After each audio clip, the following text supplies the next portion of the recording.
To my channel. आज हम class 9 शुरू करेंगे। उसमें चैप्टर 1 देखेंगे जो कि है इंडिया का साइज़ और लोकेशन। सबसे जो मेन चीज़ साइज़ में आती है कि इंडिया का लैंड मास कितना है, वो है 3.28 मिलियन स्क्वायर किलोमीटर। इंडिया का लैंड मास इतना है। ये 2.4% ऑफ द वर्ल्ड है। 100% में से 2.4% इंडिया का जोग्राफिकल एरिया है। लैंड बाउंड्री आपको देखने को मिलेगी 15,200 किलोमीटर की। और length of coastline including islands देखने को मिलेंगी 7516.6 किलोमीटर। आइलैंड्स में जैसे लक्षद्वीप हो गया, अंडमान एंड निकोबार हो गया, इनको इंक्लूड करके है इतनी है। और इंडिया 7th लार्जेस्ट कंट्री है इन द वर्ल्ड, मतलब अकॉर्डिंग टू इट्स साइज कितना एरिया ये ऑक्यूपाई कर रहा है उसके अकॉर्डिंग ये 7th लार्जेस्ट कंट्री है। लेक्चर की आउटलाइन में है कि हम लोकेशन देखेंगे, साइज देखेंगे, इंडिया इन द वर्ल्ड और इंडिया के नेबर्स पड़ोसी कौन कौन से हैं। अब लोकेशन, अब ये होता है कि ये अर्थ है, ये इक्वेटर पास कर रहा है 0 डिग्री से। ये हो गया नदर्न हेमिस्फीयर, ये हो गया सदर्न हेमिस्फीयर। तो इंडिया टोटली नदर्न हेमिस्फीयर में है। जो ट्रॉपिक ऑफ कैंसर होता है 23°30' में, वो इंडिया से पास होता है। ये ऑलमोस्ट इक्वल पार्ट में, मतलब ये अगर ये इंडिया है तो ऑलमोस्ट इक्वल हाफ में उसको डिवाइड कर रहा है ट्रॉपिक ऑफ कैंसर। और ये जैसे हमारी कोस्ट लाइन हो गई, ये बे ऑफ बंगाल, तो अंडमान एंड निकोबार है यहाँ पे। और ये अरेबियन सी, इधर आपको लक्षद्वीप आइलैंड्स देखने को मिलेंगे। ये दोनों इंडिया के आइलैंड्स हैं। और फिर जो हमारा लैटिट्यूडनल और लॉन्गिट्यूडनल एक्सटेंड्स है, वो दोनों ऑलमोस्ट 30 डिग्री के आसपास में एक्सटेंड हो रहे हैं। लैटिट्यूडनल में तो आपको मिलेगा 8 डिग्री 4 नॉर्थ से 37 डिग्री 6 नॉर्थ तक। और लॉन्गिट्यूड में मिलेगा 68 डिग्री 7 ईस्ट से लेकर 97 डिग्री 25 ईस्ट। तो ऑलमोस्ट 30 डिग्री का गैप आ रहा है दोनों में। अब ये देखो, ये 7 कॉन्टिनेंट्स दे रखे हैं: Asia, Europe, Africa, south America, north America, Australia, Antarctica. अब जो इंडिया है वो येलो दिखा रखा है, वो क्योंकि वो हम इंडिया के बारे में देख रहे हैं, पर इंडिया जो पार्ट है वो एशिया कॉन्टिनेंट का पार्ट है, तो इसलिए येलो है। तो इसका मतलब ये नहीं वो अलग से कॉन्टिनेंट है, वो एशिया कॉन्टिनेंट का पार्ट है इंडिया। अब साइज देख लेते हैं।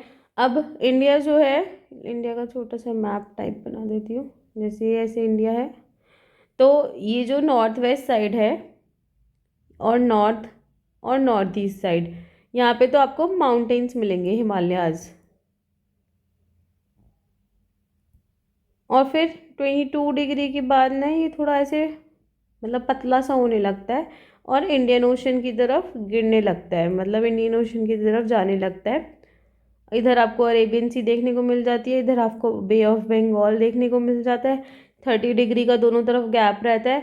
लेकिन जो ईस्ट से वेस्ट एक्सटेंट है, मतलब ये वाला पार्ट, ये छोटा देखने को मिलता है एज कम्पेयर टू दिस। मतलब हॉरिजॉन्टली ऐसा लगता है कि कम है और वर्टिकली ज़्यादा है, लेकिन ऑलमोस्ट सेम है। ये इतना मतलब 30 डिग्री का गैप होता है, इसलिए 2 आवर्स का गैप हो जाता है। हमारे अगर गुजरात से आप अरुणाचल जाओगे, अरुणाचल प्रदेश नॉर्थ ईस्ट में, तो 2 आवर्स का गैप मिल जाता है। हमने पहले भी पढ़ा था 1 डिग्री पे भी अगर 1 डिग्री इधर उधर हो रहा है तो भी वो चेंज होता है टाइम। तो 30 डिग्री पे 2 आवर्स का गैप आ जाता है, इसलिए हमने इंडियन स्टैंडर्ड मेरिडियन बना रखा है, वो जो कि है 82 डिग्री 30 ईस्ट पे। तो ये सब हमने मतलब पहले भी पढ़ा हुआ है। ये सब आज आपका रिवीजन है, क्योंकि इस फर्स्ट लेक्चर में ऐसा कुछ मतलब न्यू नहीं है। ये सब पुराना क्लासेस में जो हमने देखा हुआ था वही सब है। तो ये इंडिया में कहाँ से पास हो रहा है? आईएसटी, ये पास, इसको आईएसटी भी बोलते हैं, इंडियन स्टैंडर्ड टाइम। तो ये कहाँ से पास होता है? ये पास होता है मिर्ज़ापुर से। ये नई चीज़ है, ये नहीं पढ़ा था पहले। यूपी में है ये, उत्तर प्रदेश में मिर्ज़ापुर है, ये वहाँ से पास होता है। और इसी को स्टैंडर्ड टाइम लगता है होल कंट्री में। क्योंकि अगर पहले क्या होता था, बिफोर इंडिपेंडेंस क्या होता था कि मतलब एक असम का अलग टाइम चलता था, चाय बागान टाइम बोलते थे उसको। और इधर अभी भी अगर आप नॉर्थ ईस्ट घूमने जाओगे तो 6 बजे सुबह के आपको ऐसा लगेगा कि 8 बज रहे हो, इतना ज़्यादा सनराइज़ और मतलब ऐसे दिन निकल आता है। और इधर अगर आप इधर जाओगे गुजरात, तो वहाँ पे 6 बजे इतना ज़्यादा दिन नहीं निकलता वहाँ पे, मतलब मतलब थोड़ा ऐसा लगता है कि हाँ निकलने वाला है, पर प्रॉपर दिन नहीं निकलता। और यहाँ पे 6 बजे अच्छा खासा दिन निकल जाता है। तो ये मतलब ये टाइम लैग की वजह से ही ऐसा होता है, लेकिन कन्फ्यूजन अवॉइड करने के लिए स्टैंडर्ड मेरिडियन बना रखा है जो कि 82 डिग्री 30 ईस्ट से पास हो रहा है। ये देखो, ये हमारा 2933 किलोमीटर है, ये 3214 किलोमीटर है। इतना गैप नहीं है, मतलब 200-300 किलोमीटर का ही है, पर तभी भी हमारे को यही लगता है कि ये ज़्यादा बड़ा है एज़ कम्पेयर टू दिस। ये हमारा स्टैंडर्ड मेरिडियन पास हो रहा है, ये यहाँ पे कहीं मिर्ज़ापुर है यूपी में, तो ये यहाँ से पास होता है मिर्ज़ापुर से। अब ये देखो, लार्जेस्ट कंट्री सबसे पहले रशिया, ये, उसके बाद कनाडा, उसके बाद यूएसए, उसके बाद चाइना फोर्थ, उसके बाद ब्राज़ील फिफ्थ, उसके बाद ऑस्ट्रेलिया सिक्स्थ, फिर आती है इंडिया सेवेंथ लार्जेस्ट, उसके बाद अर्जेंटीना ये रही, कजाकिस्तान ये रहा, और सूडान ये रहा। मतलब ये 10 लार्जेस्ट दिखा रखी है, पर इंडिया सेवेंथ लार्जेस्ट है। अब इंडिया इन द वर्ल्ड, अब इंडिया का सेंट्रल लोकेशन पड़ता है, मतलब वो ईस्ट के, मैं एक बार दिखाती हूँ, ये देखो, ये यहाँ पे एक सेंट्रल लोकेशन में है, इसके पास वेस्ट एशिया भी है, ये ईस्ट के बीच में भी है, मतलब ये ऐसे कोने में नहीं है बिल्कुल। तो ये सेंट्रल लोकेशन पे है इंडिया वर्ल्ड में, तो जिसकी वजह से इसका मतलब इसके जो ओशियन रूट्स है ना, वो मतलब टाइम्स अननोन से यूरोप से कनेक्टेड है, वेस्ट से कनेक्टेड है, ईस्ट एशिया से कनेक्टेड है, क्योंकि इसकी लोकेशन ऐसी है।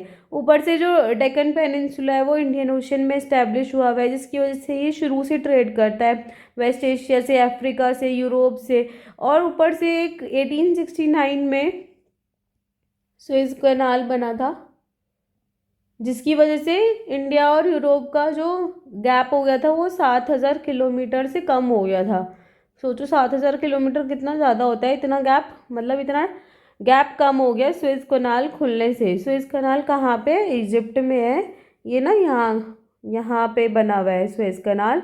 तो पहले ये ऐसे ऐसे गए और पहले ये ऐसे जाता था, तो ये 7,000 किलोमीटर लंबा इसका डिस्टेंस कम कर दिया सुएज कनाल के खुलने से। तो इंडिया का मतलब ऐसा कुछ नहीं है कि मतलब इंडिया के कॉन्टैक्ट्स हर जगह हैं, और इतनी लंबी कोस्ट लाइन इंडियन ओशन में किसी की नहीं है, जिसकी वजह से मतलब सूटेबल है कि इंडिया का इतना मेजर पार्ट इंडियन ओशन में, तो उसका नाम उस पर सूट कर रहा है कि हाँ, क्योंकि कोई और ओशन का नाम किसी कंट्री पे डिपेंडेंट नहीं है, सिर्फ एक एक इंडिया ही है जिसका नाम पे एक ओशियन है, जिसकी वजह से चाइना भी चिढ़ता है, लेकिन और कोई भी कंट्री नहीं है जिसके नाम पे कोई ओशियन हो। अब India and the world, India and the world में यही है कि इंडिया के रिलेशंस मतलब वर्ल्ड से बहुत पुराने टाइम से ही जुड़े हुए हैं, लेकिन जो लैंड रूट्स हैं वो पुराने हैं as compare to maritime roots.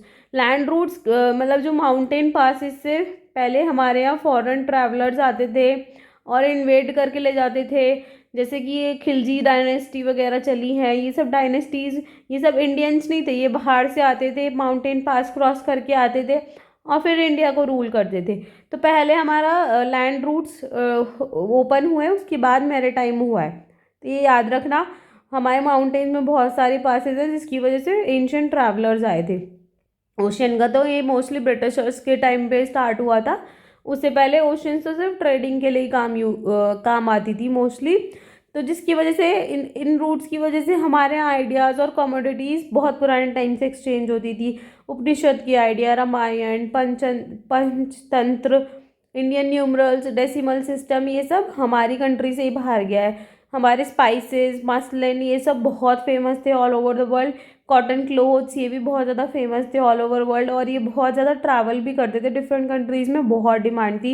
इसलिए इंडिया को सोने की चिड़िया भी बोला जाता था, क्योंकि इंडिया की जो सामान था वो बहुत एक्सपोर्ट होता था यहाँ पे, और सोना भी बहुत था, मतलब बहुत अच्छी क्वांटिटी में मिलता था। पर आफ्टर ब्रिटिशर्स ये सब लुट गया। और इंडिया में ऐसा नहीं सिर्फ इंडिया से ही बाहर गया, चीज़ें इंडिया में भी आई हैं, जैसे ग्रीक स्कल्पचर देखने को मिलते हैं, वो उनकी ग्रीक स्कल्पचर आपको आर्किटेक्चरल स्टाइल, आपको डोम डोम वाले आर्किटेक्चरल स्टाइल देखने को मिलते हैं, जो कि मोस्टली मुस्लिम डायनेस्टी से रिलेटेड है। मुस्लिम्स, पर्शियंस, ये वाली से ही है, डोम वाला जो आइडिया आया है वो इन सब डायनेस्टी से ही आया है। तो ऐसा नहीं है कि सिर्फ इंडिया से ही चीज़ें बाहर गई हैं, बाहर से भी इंडिया में आई हैं। ये इंडिया का एयर रूट और सी रूट दिखा रखा है ऑल ओवर द वर्ल्ड की कैसे कैसे है, तो इसमें ऐसा कुछ खास नहीं है। फिर इंडिया के नेबर्स, अब इंडिया का बहुत अच्छा स्ट्रैटेजिक पोजीशन है साउथ एशिया में। इंडिया में 28 स्टेट्स और 8 यूनियन टेरिटरीज हैं और लैंड बाउंड्रीज इंडिया शेयर करता है पाकिस्तान से, अफगानिस्तान से। ये दोनों तो हो गए नॉर्थ वेस्ट साइड में। फिर आपको मिलेगा चाइना, नेपाल, भूटान, ये तीनों आपको मिलेंगे नॉर्थ में, नॉर्थ साइड में। फिर आपको मिलेगा म्यांमार, बांग्लादेश, ये दोनों आपको मिलेंगे ईस्ट साइड में, बांग्लादेश ईस्ट साइड में। तो हमारी कितनी हो गई, 7 कंट्रीज जो हमारे से लैंड बाउंड्री शेयर कर रही हैं। और हमारा सदर्न नेबर्स जो मतलब पानी के अंदर नेबर्स हैं वो आपको दिखेगा श्रीलंका, मालदीव्स, ये दोनों हमारे पानी वाले नेबर्स हैं, मतलब मैरीटाइम नेबर्स हैं। तो श्रीलंका तो एक बहुत छोटे चैनल से मतलब सेपरेट हुआ हुआ है इंडिया का, जो कि है गल्फ ऑफ मन्नार और पाक स्ट्रेट। और जो मालदीव्स है वो साउथ ऑफ लक्षद्वीप आइलैंड्स हैं। तो इंडिया की स्ट्रेटेजिक रिलेशंस और जोग्राफिकल और हिस्टोरिकल सारे रिलेशंस हैं इन अपने नेबर्स से। ये देखो, पाकिस्तान, अफगानिस्तान, चाइना, नेपाल, भूटान, बांग्लादेश, म्यांमार, मालदीव, श्रीलंका, ये सब इंडिया के नेबर्स हैं। तो 7 तो लैंड है और 2 मैरीटाइम है। इन सबसे इंडिया का पुराने टाइम से ही रिलेशनशिप बना हुआ है। यहाँ पे मतलब हिस्टोरिकल रिलेशनशिप भी है, जोग्राफिकल भी है, तो सब कंट्री से इकोनॉमिकल भी है, रिलेशनशिप शुरू से है। तो आज के क्वेश्चन आंसर्स देखते हैं। Tropic of cancer does not pass through Rajasthan, Orissa, Chhattisgarh, Tripura. The easternmost longitude of India is 97 degree 25, 68 degree 7, 77 degree 6, 82 degree 32। Uttarakhand, Uttar Pradesh, Bihar, West Bengal and Sikkim have common frontiers with China, Bhutan, Nepal, Myanmar. If you intend to visit Kavarati during your summer vacation, which one of the following UT of India you will be going to? Puducherry, Lakshadweep, Andaman and Nicobar, Daman and Diu. My friend hails from a country which does not share land boundary with India. Identify the country. Bhutan, Tajikistan, Bangladesh, Nepal. Last video के answers देख लेते हैं। Which does the term population distribution refer to? The way in which people are spread across a given area. Which are the 3 main factors that cause population change? Birth, death and migration. In 1999 the world population reached 6 billion, जिसको हम बोल रहे थे population explosion. What is a population pyramid? Graphical representation of age, sex, composition of a people.